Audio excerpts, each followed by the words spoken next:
Assalamualaikum warahmatullahi wabarakatuh.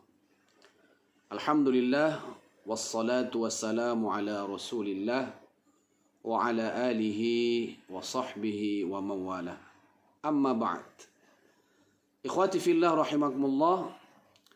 Alhamdulillah sampai saat ini kita masih dalam keadaan sehat walafiat, senantiasa dalam lindungan dan naungan rahmat Allah Subhanahu wa taala, sehingga kita dapat beraktivitas seperti biasa, khususnya dalam rangka beribadah kepada Allah Subhanahu wa taala. Kemudian salawat dan salam kita haturkan kepada Nabi kita Muhammad sallallahu alaihi wasallam. Semoga kita senantiasa istiqamah untuk menjalankan sunnah-sunnah Rasulullah sallallahu alaihi wasallam. Ikhwati fillah rahimakumullah. Pada kesempatan ini saya akan memulai kajian tentang ruqyah syar'iyah. Karena bagaimanapun persoalan ruqyah ini adalah persoalan yang sangat penting, di mana umat Islam pada hari ini dihadapkan dengan banyak persoalan-persoalan. Tidak hanya persoalan yang sifatnya penyakit, tetapi juga persoalan-persoalan hidup. Persoalan-persoalan terkait ekonomi, rumah tangga, kenakalan remaja, dan sebagainya. Jadi banyak sekali problematika yang dihadapi oleh manusia sehingga manusia cenderung mengalami gangguan-gangguan. Nah, gangguan-gangguan ini oleh Islam telah diberikan jalan keluar dengan baik. Salah satu adalah dengan cara ruqyah syar'iyah. Nah, maka pada kajian-kajian ini dan seterusnya, saya akan menyampaikan beberapa hal-hal yang terkait dengan ruqyah syar'iyah, khususnya mengenai bagaimana seorang peruqyah harus bertindak dengan bijaksana dan sesuai dengan aturan-aturan syariat. Bagaimana pula seorang pasien dalam menjalani terapi ruqyah, dia mesti bersikap dengan baik sehingga benar-benar mendapatkan manfaat dari ruqyah yang dia jalani. Begitu juga tentang apa yang harus dibaca, kemudian di mana praktik ruqyah itu harus dilakukan, dan banyak lagi hal-hal yang terkait dengan persoalan-persoalan yang menghendaki keputusan hukum secara syar'i. Nah, sebelum masuk kepada persoalan-persoalan itu, ada baiknya kita mulai dari prolog. Prolog artinya adalah pengantar. Di dalam buku saya ini, Fikih Ruqyah, saya membuat judul prolog buku ini, ketika ruqyah menjadi pilihan, banyak yang perlu diwaspadai. Ketika ruqyah menjadi pilihan, ketika masyarakat sudah menjadikan ruqyah sebagai solusi, tentu mereka akan perlu kepada seorang peruqyah. Maka dalam upaya mereka mencari solusi ini, banyak yang perlu diwaspadai. Kenapa banyak yang perlu diwaspadai? Karena tidak semua orang yang mempraktikkan ruqyah itu benar-benar sesuai dengan apa yang dikehendaki oleh syariat. Jadi pada satu sisi kita bersyukur kepada Allah Subhanahu wa taala bahwa umat Islam sudah mulai ingin menjalankan sunnah-sunnah Rasulullah. Tetapi pada sisi lain, orang-orang yang mempraktekkan ruqyah ini kadang sangat jauh dari apa yang telah ditentukan oleh hukum Islam atau syariat Islam. Ikhwati fillah rahimakumullah. Di dalam kehidupan masyarakat, mereka memang selalu perlu kepada solusi. Karena bagaimanapun setiap manusia pasti akan mengalami persoalan hidup. Di antaranya adalah penyakit. Setiap orang pasti sakit. Apakah dia orang yang soleh atau orang yang sama sekali tidak mengenal ibadah, semuanya dengan izin Allah pasti akan mengalami sakit atau penyakit. Nah, oleh karena itu, setiap orang mesti menyadari bahwa sakit, sehat, kaya, miskin, ya, susah, senang, itu adalah bahagian dari ujian yang diberikan oleh Allah Subhanahu wa taala.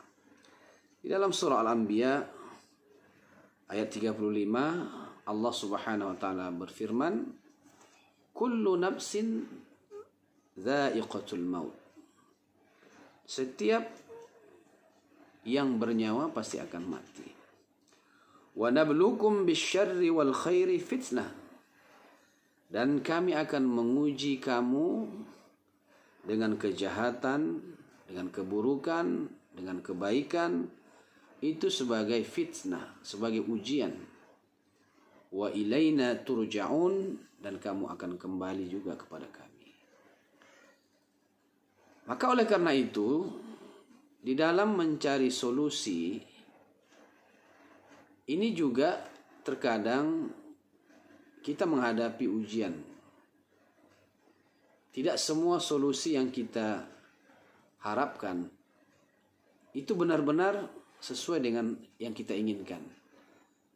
Apalagi sesuai dengan yang Allah dan Rasulnya inginkan. Kadang kita melihat penampilan seseorang itu Islami, tetapi kadang-kadang apa yang dia lakukan itu jauh dari syariat Islam. Namun bagaimanapun, solusi itu secara hakikat benar-benar ada, dan Islam telah memberikan jalan keluar untuk semua persoalan umat, untuk semua persoalan yang dihadapi oleh manusia. Penyakit apapun namanya pasti ada obatnya. Allah tidak pernah menurunkan suatu penyakit lalu obatnya tidak ada. Karena ini merupakan apa yang sudah dikatakan oleh Rasulullah, "Ma anzalallahu da'an illa anzala lahu shifaan." Allah tidak akan menurunkan suatu penyakit melainkan Allah juga memberikan atau menurunkan obatnya. Dalam hadis yang lain disebutkan, "Innallaha 'azza wa jalla haitsu khalaqad da' khalaqad dawa fatadawaw."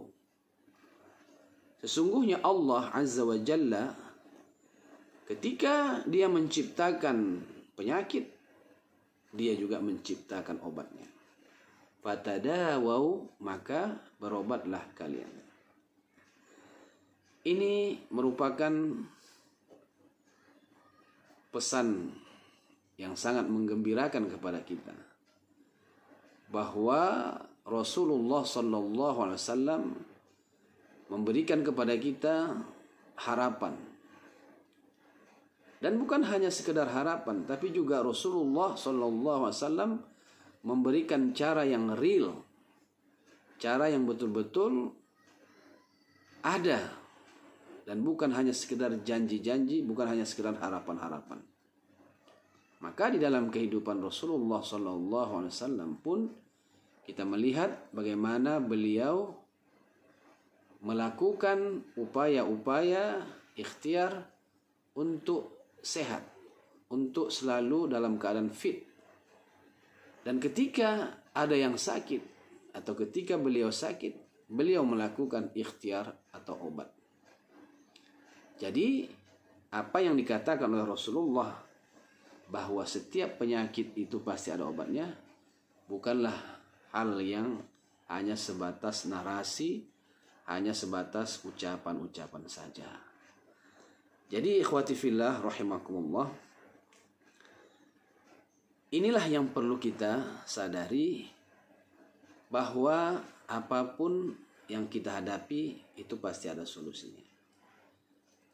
Nah, cuma sekarang masalahnya adalah, sudahkah kita tahu bahwa solusi yang ada di hadapan kita itu betul-betul sesuai dengan syariat Islam atau tidak? Nah, inilah yang kadang-kadang yang perlu kita waspadai. Karena banyak orang-orang yang sekarang terjun di dalam dunia pengobatan, tetapi mereka tidak memiliki ilmu atau bahkan jauh dari apa yang mereka lakukan, dari aspek dalilnya, dari landasan metodenya. Karena mereka beranggapan bahwa kalau sesuatu itu dilakukan kemudian orang sehat, berarti itu benar. Secara zahir kita melihat benar bahwa apa yang mereka lakukan itu memberikan kesembuhan. Tetapi belum tentu secara hukum dan belum tentu secara hakiki itu benar-benar sehat. Bisa saja orang secara zahir setelah dilakukan terapi-terapi tertentu, kelihatan dia sehat, kelihatan dia bugar, kelihatan dia fit, tetapi pada hakikatnya di sana ada permainan-permainan dari setan laknatullah. Jadi oleh karena itu, saudara-saudaraku, bagaimanapun ya, seperti yang saya katakan di prolog ini ya, ketika ruqyah menjadi pilihan, banyak yang perlu diwaspadai. Maka di dalam pembahasan berikutnya kita akan melihat ya banyak jenis pengobatan yang harus kita perlu cermati, apakah ia betul-betul sesuai syariat atau tidak. Nah, saya kira sebagai pengantar atau prolog dari kajian kita untuk kali ini, ya saya cukupkan demikian. Mudah-mudahan Allah Subhanahu wa taala memberikan kemudahan bagi kita untuk senantiasa berikhtiar sesuai dengan apa yang telah ditetapkan oleh Allah Subhanahu wa taala. Maka oleh karena itu,